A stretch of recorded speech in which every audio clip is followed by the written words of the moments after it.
Halo Sobat Baku Hantam F-16 kiriman NATO kabarnya telah tiba di tanah Ukraina. Langkah yang telah lama ditunggu-tunggu ini ditetapkan untuk meningkatkan kemampuan Kiev yang dilanda perang untuk menangkis serangan Rusia. Batas waktu pengiriman jet tempur buatan Amerika adalah akhir bulan Juli dan kabarnya menurut beberapa intelijen dan juga pengamat pro-Ukraina, F-16 pertama telah tiba dan terpenuhi. Namun jet tempur yang dikirim dilaporkan hanya dalam jumlah sedikit.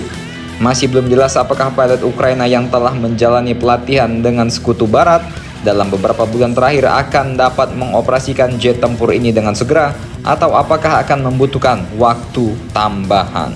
Sebuah laporan dari Wall Street Journal mengindikasikan bahwa pengiriman rudal dan senjata canggih ke jet tempur F-16 Ukraina telah dimulai.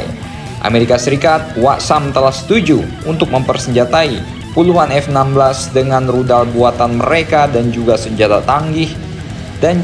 canggih yang menunjukkan bahwa Washington akan melengkapi pesawat ini dengan rudal udara ke udara. Pembaharuan ini muncul tak lama setelah laporan bahwa hanya 6 pilot Ukraina yang siap untuk bertempur dengan 3 jet tempur F-16 yang beroperasi. Sementara itu, sumber-sumber Amerika menyatakan pada tahun 2024, Ukraina hanya dapat memiliki 10 jet tempur F-16 maksimal.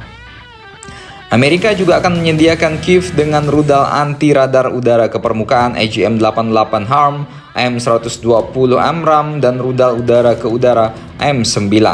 Namun seperti yang dicatat oleh Wall Street Journal, jadwal pengiriman untuk persenjataan canggih ini masih dirahasiakan. Petinggi militer Ukraina telah menjelaskan bahwa jet tempur F-16 tidak akan ditempatkan di garis depan Rusia, terutama karena kehadiran sistem pertahanan udara Rusia yang berlapis-lapis, termasuk S-300 dan S-400.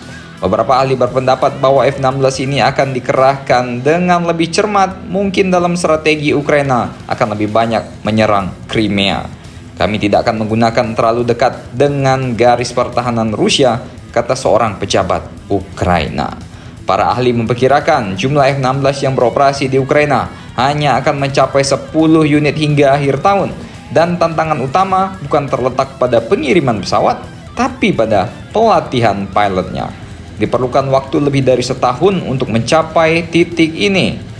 Mengingat pada bulan Mei 2023, Biden Amerika akhirnya mengalah pada penolakan sebelumnya untuk mengirimkan F-16 ke Ukraina karena Zelensky terus-menerus meminta kepada NATO dan juga kepada Washington.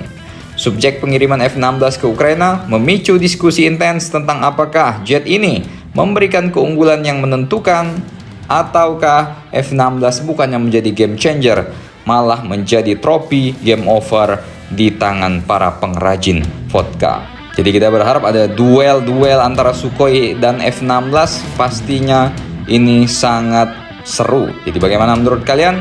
Silahkan komentar dan baku hantam kalian di bawah.